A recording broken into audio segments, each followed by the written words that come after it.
آپ ویڈیو ضرور اپلوڈ کریں لیکن میرا کمپیریزن کسی عالم کے ساتھ نہ کروائیں. آپ کسی عالم کا کوئی کلپ اپلوڈ کرنا چاہتے ہیں کریں, ایبسولوٹلی کریں کہ جی اس کا یہ نظریہ ہے, میرا یہ نظریہ ہے. ایک کرنا ادھر سے یہ چلانا ادھر سے وہ چلانا اور ان علماء کا لے کے آنا, پھر میرے لیے امتحان بن جائے گا کہ میں پکڑ کے ان علماء کے خلاف کلپ بنانا شروع کر دوں. اب کئی لوگوں نے جی وہ زبیر زئی صاحب یہ کہتے تھے, انجینئر صاحب یہ کہتے ہیں جی, وہ جی گامدی صاحب یہ کہتے ہیں جی, انجینئر صاحب تو اس کے مقابلے پہ یہ کہتے ہیں جی, وہ جی مولانا ساق صاحب کا تو یہ نظریہ تھا, انجینئر صاحب کا یہ ہے. سر میرا جو نظریہ ہے وہ عقائد و نظریات کے ساتھ میں نے دلائل کی روشنی میں سامنے رکھ دیا ہے. اگر آپ کو پسند ہے آپ لے لیں, نہیں پسند نہ لیں, لیکن بال کی کھال نہ اتاریں. پچھلے دنوں آپ نے دیکھا ہے قادیانیوں کے حوالے سے کتنا ہنگامہ لوگوں نے کھڑا کیا ہوا تھا میرے حوالے سے کہ جی یہ قادیانیوں کے لیے نرم گوشہ رکھتا ہے. میں غامدی صاحب والی بات کروں گا کہ میں دنیا پہ بسنے والے ہر اس شخص کے لیے نرم گوشہ رکھتا ہوں جسے موت نہیں آئی. میرے پیغمبر نے مجھے یہی سکھایا کہ مرنے سے پہلے ترمذی کی حدیث ہے موت کے غرغرے سے پہلے توبہ قبول ہے. تو میں تو دائی ہوں, میں ہر اس شخص کے ساتھ نرم گوشہ رکھوں گا کہ جس کے اندر تھوڑی سی دین کی تڑپ موجود ہے. ہاں میں اس کے عقائد اور نظریات کے ساتھ ضرور نفرت کر سکتا ہوں, ایز اے ہیومن بینگ میں کسی کے ساتھ نفرت نہیں کر سکتا. آپ دیکھیں اب اس بات کے اوپر بحث کرنا کہ جی انجینئر صاحب کا قادیانیوں کے بارے میں کیا موقف ہے, وہ نرم گوشہ رکھتے ہیں. جب میں نے قادیانیوں کو کافر ڈکلیئر کر دیا اب پیچھے کیا نرم گوشہ رہ گیا؟ آپ کہتے ہیں جی آپ اس کو کافر کہہ رہے ہیں تو آپ کہتے ہیں وہ 6 اور 7ویں گھاٹی کے درمیان ہوگا, جبکہ میرے نزدیک وہ 7ویں گھاٹی میں ہوگا. یار ایک اور بندہ آ جاتا ہے وہ کہتا ہے نہیں قادیانی میرے نزدیک جو ہے دوزخ کی پہلی گھاٹی میں ہوگا. اینڈ رزلٹ تو سیم ہے, سارے دوزخ ہی مان رہے ہیں. یہ جزیات ہے نا, یہ وہی ہے جی صحابہ کہف کے کتے کا رنگ جو ہے کالا تھا یا سرخ تھا, لڑتے رہو تو آ کے منگول تو انہوں چک کے پرے سٹن گے. بغداد کی سلطنت انہوں نے اٹھائی ہے تو اس وقت مولوی یہی بحثیں کر رہے تھے نا کہ صحابہ کہف کے کتے کا رنگ کیا تھا. منگولا نے کہا تو ہم دسنے کہڑا رنگ سی, تہاڈا بھی رنگ 'چ بھنگ پانے آ, تہاڈی کتاباں نو پہلے دجلے سٹ کے دجلہ نو کالا کریں گے, پھر تہاڈے خون نال دجلہ نو ریڈ کریں گے. ہن تہانوں پتہ لگ جائے بھی کالا بھی رنگ کیتا جائے تے ریڈ بھی کر دیتا جائے, سامو یہی کچھ ہوا ہے نا. اس طرح کے جب ایشوز آ رہے ہوتے ہیں نا, میرے اوپر کلپ کو بناتے ہیں نا, مہربانی کیا کریں میرے اوپر, مجھے آزمائش میں نہ ڈالیں. یہ قادیانیوں کے حوالے سے بھی کچھ لوگوں نے بڑا فتنہ کھڑا کیا اور وہ ایکسپیکٹ کر رہے تھے میں اس کے اوپر بولوں گا. مجھے ضرورت نہیں میرے بھائی, میں نے اپنا موقف دے دیا.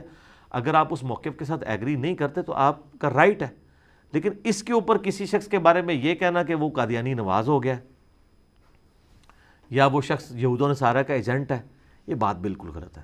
جب میں ان کو کافر سمجھتا ہوں بات ختم ہوگی. اب باقی چیزیں ثانوی ہو گئی ہیں. آپ سمجھتے ہیں نہیں وہ یہ ہیں, وہ ہم ان کو مرتد سمجھتے ہیں یا زندیق سمجھتے ہیں, تو میرے بھائی آپ کی زندگیاں حرام ہونی چاہیے. جائیں فیض آباد میں جا کے دھرنا دیں اور آئین پاکستان میں چینج کروا کے ان کو زندیق یا مرتد ڈکلیئر کریں, اور اس کے بعد جو مرتد کا حکم ہے ان کے اوپر لگائیں. جب ہم یہ بات کرتے ہیں وہ کہتے ہیں نہیں حکومت کا کام ہے, حکومت تو نہیں کر رہی, تو آپ کیا کر رہے ہیں؟ یہ آپ کے لاکھوں علماء اور ہزاروں مدارس اور ان کے ملینز آف سٹوڈنٹ, یہ ہم نے جو ہے وہ مطلب اس لیے پالے ہوئے کہ ہم ان کو روٹیاں کھلائیں گے کہ یہ مرتدین اور زندیقوں کو مارتے نہیں ہیں. تو ہم تو ان کو مرتد اور زندیق نہیں سمجھ رہے نا, اس لیے ہم پریکٹیکلی ان کے اوپر ایگزیکیوشن بھی نہیں کر رہے ہیں, ہم ان کو کافر سمجھ رہے ہیں اور دعوت حق ان کے سامنے رکھ رہے ہیں.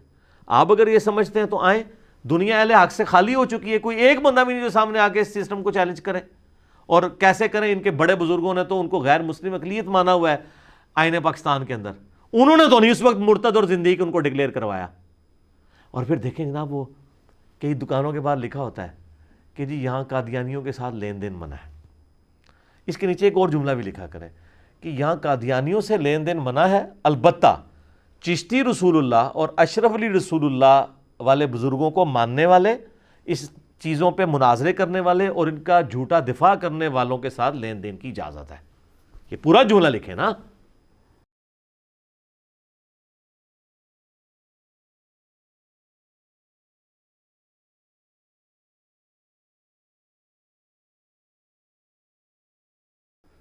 اچھا کہتے ہیں جناب وہ ان چیزوں سے نا قادیانیت کو سپورٹ ملتی ہے, تو سر فوراً سپورٹ ختم کریں, فوراً سے پہلے آپ آ کے ایک علماء کی کانفرنس بلائیں. ٹھیک ہے, مجھے یہاں پہ ہماری اکیڈمی میں اگلے دن طاہر اشرفی صاحب کا فون آیا کہ جی وہ پہلے یہ لوگ تو ہمیں کسی کھاتے میں نہیں مانتے تھے، نہ اس کا کوئی مدرسہ، نہ اس کے کوئی اسٹوڈنٹ، نہ اس کی کوئی مسجد، اس کی کیا اوقات ہے. تو انہوں نے یہاں رابطہ کیا جی. وہ چونکہ سوشل میڈیا کے اوپر انجینئر صاحب کی اتنی فین فالوئنگ ہے، ہم چاہتے ہیں کہ انجینئر صاحب جو ہے کوئی اتحاد امت کے لیے کام کریں، حالانکہ ہم تو پہلے کر رہے ہیں. خیر بار عید کے موقع پہ میری ان سے 15 منٹ کی آلموسٹ فون پہ بات ہوئی. میں نے کہا سر ہم تو یہی کام کر رہے ہیں. تو کہتے نہیں میں نے وہ آپ کے اوپر FIR والا، میں نے نہیں ان کو کہا کہ آپ نے کلپ کیوں بنایا تھا، میں نے ان کو اس کے اوپر نہیں، یعنی ایک چیز پہ شرمندہ کرنے والی بات نہیں. میں نے کہا آپ نے میری ویڈیوز دیکھی؟ کہتے نہیں میں نے اب دیکھنی شروع کی ہیں، تو مطلب مجھے اندازہ ہوا ہے کہ آپ بھی اس مشن کو لے کے چل رہے ہیں، تو ہم اس کو آرگنائز طریقے سے علماء کی کانفرنس بلاتے ہیں. میں نے کہا جی بلائیں، بیٹھ جائیں گے. اگر آپ لوگوں نے صلح حدیبیہ کرنی ہے، میں ایز اے پاور تسلیم کر لیا ہے، ورنہ ابھی تک تو آپ کہتے تھے آپ کی تو کوئی بات ہی نہیں ہے. تو صلح حدیبیہ ہی ہو رہی ہے نا، ٹھیک ہے نا، وہ ایکسیپٹ کر لیا. صلح حدیبیہ کے بعد فتح مکہ ہونی ہے انشاءاللہ تعالیٰ، یہ ذہن میں رکھیے گا. اور اس کے بعد قادسیہ اور یرموک بھی ہونی ہے، یہ بھی آپ نے ذہن میں رکھنا ہے. تو ٹھیک ہے، ہم تیار ہیں بیٹھنے کے لیے، کریں، لیکن ہمیں سنگل آؤٹ نہ کریں. طارق جمیل صاحب بھی بیٹھیں، الیاس قادری صاحب بیٹھیں، طارق قادری صاحب بیٹھیں، غامدی صاحب بیٹھیں، امین شہیدی صاحب بیٹھیں، ٹھیک ہے جی، یہ سارے بڑے بڑے ہر فرقے کے علماء بیٹھیں. ہم بھی بیچ میں بیٹھ جائیں گے، ٹھیک ہے، جو ہمارے ذمہ جو خدمت لگائیں گے ہم پوری کریں گے. تو ہم آپ سے پھر بھی وہاں پہ بھی یہی ڈیمانڈ کریں گے کہ اپنی کتابوں سے یہ کلمے نکالیں. یہ کہتے ہیں نا قادیانیوں کو سپورٹ مل رہی ہے، یار میری وجہ سے نہیں سپورٹ مل رہی، سپورٹ مل رہی ہے آپ کے چھاپنے کی وجہ سے اور آپ کی ان کے دفاع کرنے کی وجہ سے.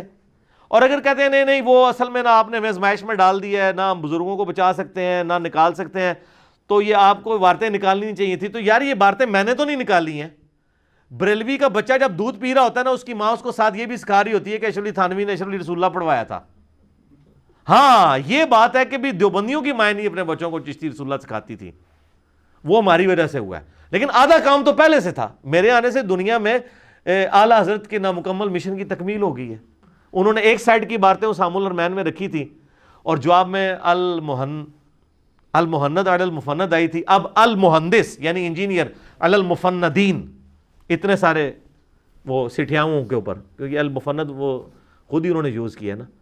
تو میں نے مطلب کوئی اس میں نہیں، وہ کہتے ہیں جناب آ کے جی سپورٹ کر دیا، اور سپورٹ وہ یہ کہہ رہے ہوتے ہیں سپورٹ فوراً کھینچ لیں. آپ سارے علماء اکٹھے ہوں، جس طرح آپ لوگ رمضان نشریات میں افطاریاں کرنے کے لیے اور الیکشنوں کے اندر سیٹیں جیتنے کے لیے اکٹھے ہوتے ہیں، فوراً میٹنگ کال کریں، مجھے بھی بلا لیں اور کہ ہاں جی انجینئر صاحب بیٹھو، اور یہ ہم مشترکہ اعلامیہ جاری کر رہے ہیں کہ چشتی رسول اللہ چھاپنے والے، اس کا سپورٹ کرنے والے، اس کے لکھنے والے، اس کا دفاع کرنے والے سب کے سب گستاخ ہیں اور یہ بدترین لوگ ہیں، ہم ان سے اعلان برات کرتے ہیں. تو میں اس کلپ کو ریکارڈ کروں گا، چشتی رسول اللہ کلپ ڈیلیٹ کر دوں گا، اپنے والا آپ والا چڑھا دوں گا. کتنا آسان ہے. اشرف علی رسول اللہ کے اوپر بھی یہی کریں جو بریلوی 100 سال سے کروڑوں بریلوی چیخ رہے ہیں کہ یہ گستاخانہ ہے. الامداد رسالہ، مزے کی بات ہے یہ رسالہ چھاپ بھی بریلوی رہے ہیں، آپ کو پتہ ہے، اس لیے کہ یہ کتاب نہیں تھی، یہ ماہانہ میگزین تھا. ماہانہ میگزین تو ایک ہی دفعہ وہ 1326 ہجری کے اندر چھپ گیا، بار بار تو نہیں چھپتا نا، وہ تو ماہانہ نکلتا ہے نا. اگر آپ کہیں کہ جی 8 سے 100 سال پہلے کوئی اخبار چھپی تھی تو وہ اخبار روزانہ تو نہیں 100 سال تک چھپتی رہے گی. وہ ایک بار رسالہ چھپا ختم ہو گیا، تو وہ ختم ہوتا تھا تو بریلویت وہ انہوں نے کیا کیا، انہوں نے وہ رسالہ چھاپنا شروع کر دیا. ابھی بھی آپ کو جتنے ورژن ملیں گے بریلوی چھاپ رہے ہیں، ورنہ وہ تو منتھلی تھا، یہ کتاب نہیں تھی اشرف علی تھانوی کی. جس طرح حفظ الایمان کے اندر اس نے گستاخانہ عبارتیں لکھی ہیں تو وہ عبارت ہے نا، یہ ایک رسالہ تھا، وہ ایک ہی اس مہینے میں سفر کے مہینے میں چھپا ختم ہو گیا. انہیں کہ نہیں ایسی دوبارہ چھاپاں گے. تو مجھے بتائیں یہ بار بار جو چھاپ رہے ہیں گستاخانہ چیزوں کو، تو یہ کیا کہیں گے نہیں جی وہ نقل کفر نہ باشد، ہم اس لیے نہیں چھاپ رہے کہ ہم گستاخی کر رہے ہیں، ہم یہ بتانا چاہ رہے ہیں انہوں نے گستاخی کی ہے. تو سر جب ہم قرآن سے آپ کو بتاتے ہیں کہ یہود و نصارہ نبی علیہ السلام کو جادوگر کہتے تھے نعوذ باللہ، مجنون کہتے تھے نعوذ باللہ، کہتے تھے اس کے اوپر آسیب کا سایہ ہے، کہتے تھے یہ اگلے لوگوں کی سٹوریاں پڑھتا ہے، ایک اجمی غلام ہے جو اس کو یہ پڑھاتا ہے صبح و شام، یہ سب گستاخانہ باتیں جو کافر کرتے تھے نبی علیہ السلام کے بارے میں، جب میں اس کو ریپیٹ کرتا ہوں یہ میرا کلپ بنا دیتے ہیں، کہتے ہیں نبی علیہ السلام کو کیا کہہ رہا ہے. اور اپنے بارے میں ان کا ایٹیچیوڈ کیا ہوتا ہے کہ یہ الامداد رسالہ بریلوی چھاپ رہے ہیں. تو ان کو کہیں جس میں گستاخانہ یہ بات لکھی آپ چھاپ رہے کیوں ہیں؟ وہ کہتے ہیں ہم اس لیے نہیں چھاپ رہے کہ ہم اسے آن کرتے ہیں، اس لیے تاکہ پبلک کو بتائیں گے یہ گستاخ ہیں. تو سر چشتی رسول اللہ پھر کیوں چھاپ رہے ہیں ہشت بہشت؟ وہ تو آپ عقیدہ پیش کر رہے ہیں نا، اس لیے تو نہیں چھاپ رہے کہ آپ چھاپ کے کہیں گے یہ غلط ہے، وہ تو نہیں آپ کہہ رہے. تو ہم اپنی ویڈیوز ڈیلیٹ کرنے کے لیے تیار ہیں. آپ لوگ یہ کہ کلپ مجھے بنا کے دے دیں تو قادیانیوں کو سپورٹ ملنا بند ہو جائے گی. یہ آپ نے قادیانیوں کو خود سپورٹ فراہم کی ہوئی ہے. جب تو کسی قادیانی سے ملتا ہے تو گنبد خضرا میں رسول اللہ کا دل دکھتا ہے. سر اس کے نیچے ایک اور جملہ لکھیں, جب تو حشت بہشت میں چشتی رسول اللہ چھاپنے والے فرقے اور ان کے بزرگوں کے کسی ماننے والے اور ان عبارتوں کا دفاع کرنے والے اور ان عبارتوں کو ننگا کرنے والے انجینئر محمد علی مرزا کے خلاف بھونکنے والے سے ملتا ہے تو رسول اللہ کا دل دکھتا ہے. یہ بھی لکھنا تھلے. اور جب تو الامداد رسالے میں اشرف علی تھانوی رسول اللہ کا دفاع کرنے والے اور اس کے اوپر مناظرے کرنے والے سے اور اس کے خلاف بولنے والے پر بھونکنے والے سے ملتا ہے تو رسول اللہ کا دل دکھتا ہے. اے نہیں تھلے لکھا ہوا, اے بھی لکھنا, پورے جملے لکھنا, پوری گال لکھ.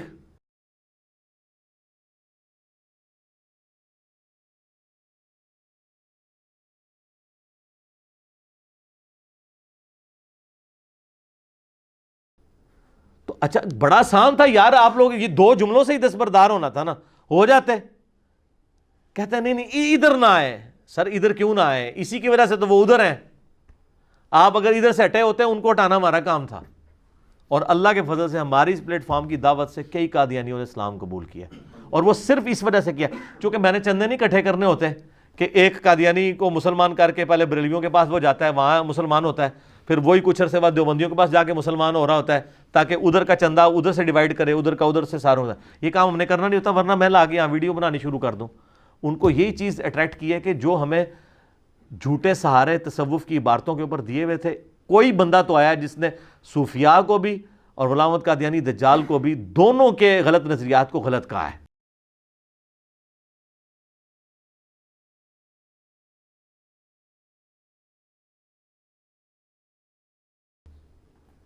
یہ چیز نے لوگوں کو اٹریکٹ کیا. اگر آپ نہیں کریں گے تو میرے بھائی اب تو پڑھی لکھی دنیا ہے. اب یہ جو آپ کی بھیڑ بکری ہیں وہ تو آہستہ یہ آلموسٹ ختم ہونے والی ہیں. 50 60 سال کی تو ہو چکے ہیں ان کے بھیڑ بکریاں جو ہے. اب تو جو آگے نوجوان نسل ہے وہ تو یوٹیوب کو دیکھتی ہے اور اپنی عقل بھی استعمال کرتی ہے. تو آپ کی اولادیں تو یہ بات نہیں قبول کریں گی, تو آپ کر لیں جس طرح وہ کہندے نے خادم رضوی صاحب, پیڑ پا کے ویکھ لو. تو پیڑ پا لے, ایسی علمی پیڑ پایا ہے, آ جاؤ تسی بھی اپنا مقدمہ رکھو, میں بھی رکھنا.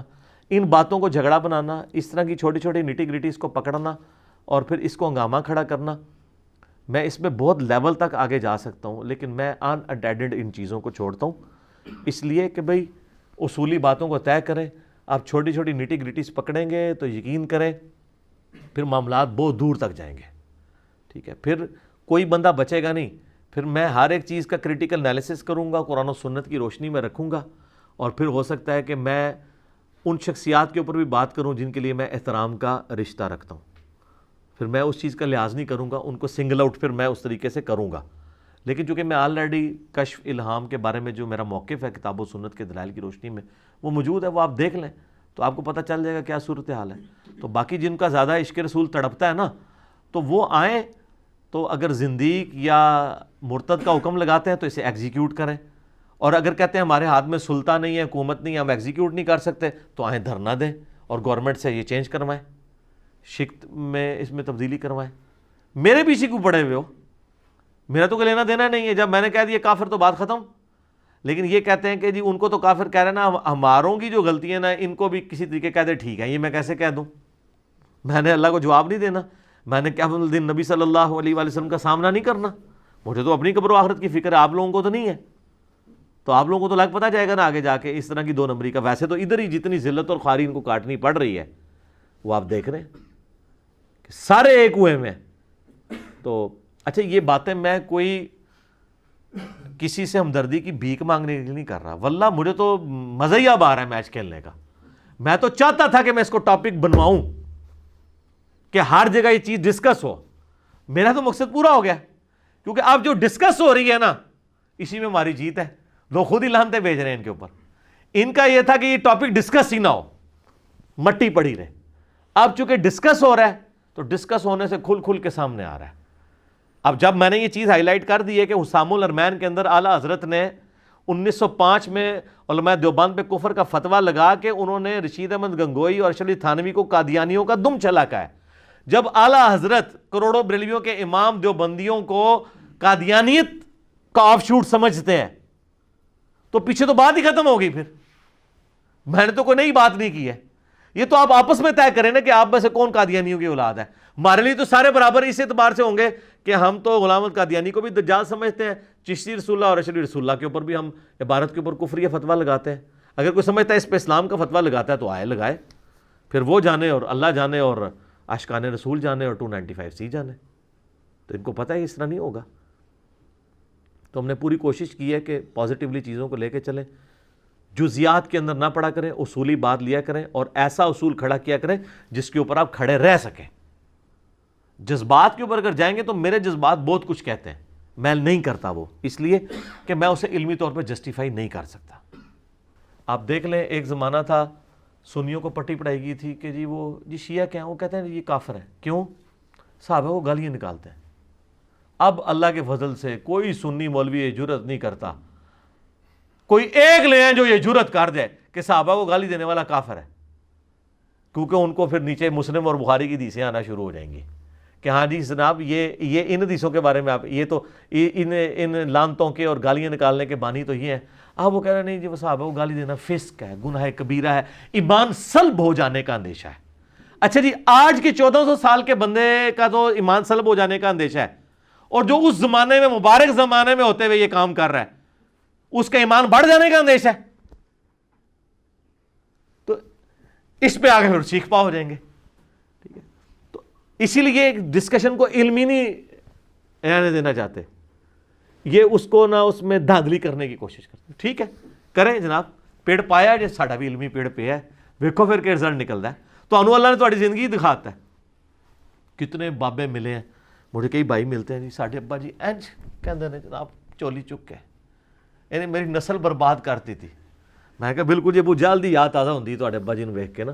ابو جہل بھی یہی کہندا سی کہ اے محمد صلی اللہ علیہ وآلہ وسلم کے بارے میں, اور وہ سورہ انفال میں آیا نا کہ اللہ آسمان سے پتھر کیوں نہیں برستے اگر یہ نبی سچا ہے اور ہم اس کی پیروی نہیں کر رہے. نعوذ باللہ اس کو ہلاک کر جس نے باپ کو بیٹے سے, بیٹے کو باپ سے جدا کیا. تو سر اے تواڈے والدین دی جڑی جھولیاں اٹھدیاں نے نا, تے اللہ بخشے تواڈے انہاں دے بزرگاں دے جڑے وڈے بزرگ نے ابو جہل صاحب, انہاں دی یاد تازہ ہوندی ہے جی, تے وڈے بزرگاں دی یاد تازہ ہوندی ہے.